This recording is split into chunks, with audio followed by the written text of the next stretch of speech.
Hi, I'm Senator Pat Toomey of Pennsylvania. Next week, the U.S. Senate is scheduled to vote on an important bill that's designed to help make our communities safer. The bill addresses the terrible problem of sanctuary cities. It's a problem one father knows all too well. Jim Steinle was walking arm in arm with his daughter Kate on a San Francisco pier. Suddenly, a gunman opened fire, hitting Kate.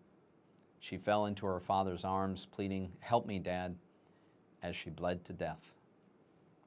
That shooter should never have been on the pier that day. He was an illegal immigrant who had been previously convicted of 7 felonies and deported 5 times.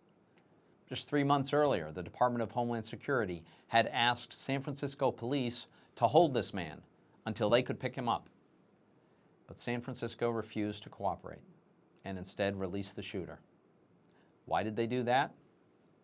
Because San Francisco is a sanctuary city. That means it forbids its local police officers from cooperating with federal immigration officials, even when they want to. Now think about how outrageous that is. If federal officials had called about virtually any other crime, a robbery, car theft, even violating a trademark, San Francisco police would have been allowed to cooperate. But because the crime involved illegal immigration, their hands were tied. The local police were forced to release this repeat criminal from custody, and he then went on to murder Kate Steinle. Now, as a father of 3 young children, I can't imagine the pain that Jim Steinle and his wife have endured. But sadly, the Steinles are not alone. During an 8-month period last year, sanctuary cities across the country released thousands of illegal immigrants. 1,800 of them were later arrested for criminal acts.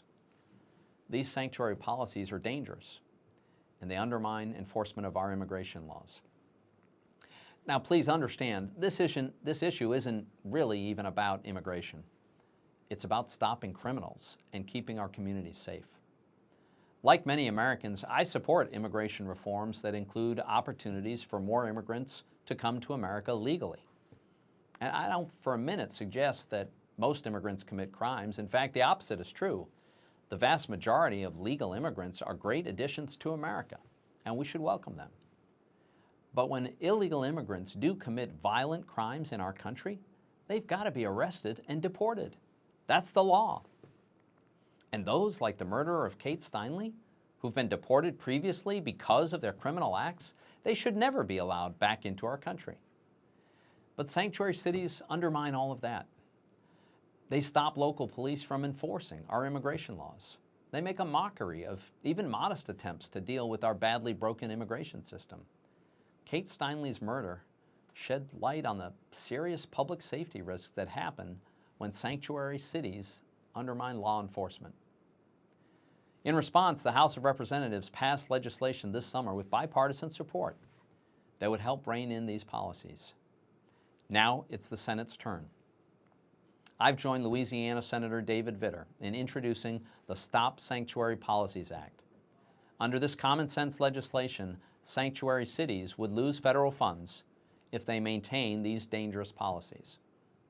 We have to take this step in order to get these cities to do the right thing and stop undermining our immigration laws. Our legislation also includes Kate's Law, which provides a 5-year mandatory minimum sentence for any illegal immigrant who re-enters the U.S. after having been convicted of an aggravated felony, or having been twice convicted of illegally re-entering the U.S. Now, this should be a bipartisan effort. President Obama's own Secretary of Homeland Security has declared that sanctuary cities are, quote, not acceptable and, quote, counterproductive to public safety. After all, we're talking about criminals who the Obama administration already has deemed dangerous enough to deserve removal from our country. The Senate will vote on this legislation on Tuesday. I urge you to speak out and encourage your senators to vote for the Stop Sanctuary Policies Act and help keep our communities safe. I'm Pennsylvania Senator Pat Toomey. Thank you for listening.